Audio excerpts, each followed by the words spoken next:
کہ اللہ تعالیٰ کی بارگاہ میں حضرت موسیٰ علیہ السلام نے عرض کیا تھا مالک تیرے بندے اگر تجھے ڈھونڈنا چاہے تو کہاں ملے گا؟ تو اللہ کریم نے فرمایا جن لوگوں کے دل لوگ توڑ نہیں دیتے میں ان ٹوٹے دلوں میں ملا کرتا ہوں۔ تیرا آئینہ ہے وہ آئینہ کہ شکستہ ہو تو عزیز تر ہے نگاہ آئینہ ساز میں۔ جب لوگ تانے دیتے ہیں، جب لوگ تکلیف دیتے ہیں، جب آپ بالکل ٹھیک چل رہے ہوتے ہیں، جب آپ محنت کر رہے ہوتے ہیں، جب آپ مخلص ہوتے ہیں، جب آپ جدوجہد کر کر کے تھک جاتے ہیں اور لوگ جب پوری طور پر تانا زنی کر باتیں سننے کو جب ملتی ہیں، میں دیانتداری سے کہتا ہوں جب لوگ پوری طرح دل توڑ دیں پھر کوئی سجدے کا مزہ ہے، پھر کوئی دعا کی لذت ہے، پھر کوئی چسکا ہے اس کی بارگاہ میں حاضری کا، پھر کوئی تڑپ پیدا ہوتی ہے اس کیفیت میں۔ وہ جب لوگ آپ کو پوری طرح تکلیف دیں اور سارے اسباب ظاہری ختم ہو جائیں، وہ جو لذت ہے نا اللہ کی بارگاہ میں جڑنے کی، وہ تعریف والوں کو کئی دفعہ نصیب ٹوٹے دلوں میں تو رب ملتا ہے، نہ بچا بچا کے تو رکھ اسے تیرا آئینہ ہے وہ، یہ شکستہ ہو تو عزیز تر ہے۔ اگر کبھی کسی کا راز پتہ چل جائے تو سب سے پہلے تو اپنے دل میں یہ بات سوچیں کہ ہم کوئی بے عیب ہیں، ہمارے اندر عیب کوئی نہیں، کمزوریاں کوئی نہیں، غلطیاں کوئی نہیں، کہیں کوئی ہم نے کبھی غلط حرکت نہیں کی، کبھی نہیں جھوٹ نکلا ہم سے۔ بھائی معصوم تو فرشتے ہیں یا نبی ہیں؟ تو اگر کسی کا پردہ سامنے کسی وجہ سے کھل ہی گیا ہے، کسی کی کوئی بات سامنے آ ہی گئی ہے، تو اس کا کیا مطلب ہے ایک ڈنڈورا پیٹنا ہے؟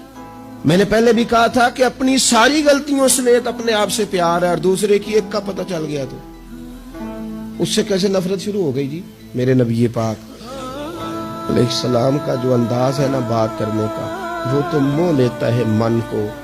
ابن ماجہ کے لفظ سنیے، نبی پاک علیہ السلام نے فرمایا کسی کی برہنگی اگر کہیں سے کسی کا کپڑا ہٹ گیا ہے تو دنیا میں اسے چھپا دے، رب قیامت میں تیری پردہ پوشی کر دے گا، اللہ پردہ پوشی تیری کر دے گا۔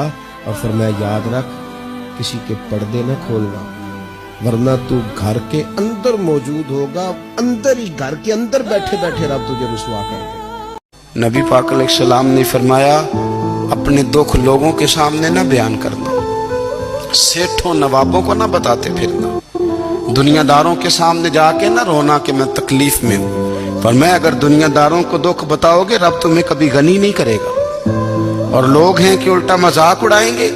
آپ کی جس سے بڑی پکی یاری ہے نا، پکی، وہ تب تک پکی ہے جب تک آپ نے 50,000 مانگا نہیں، اور جس وقت آپ نے کہہ دیا کہ میں مجبور ہوں میری مدد کر تو پھر ختم ہو گئی دوستی۔ لوگوں کی تعلقات آپ کے ساتھ تب تک ہیں جب تک آپ ان سے کوئی ضرورت وابستہ نہیں کرتے۔ کریم محبوب فرمانے لگے بندوں کے سامنے دکھ نہ بیان کرنا، اللہ تجھے کبھی غنی نہیں کرے گا۔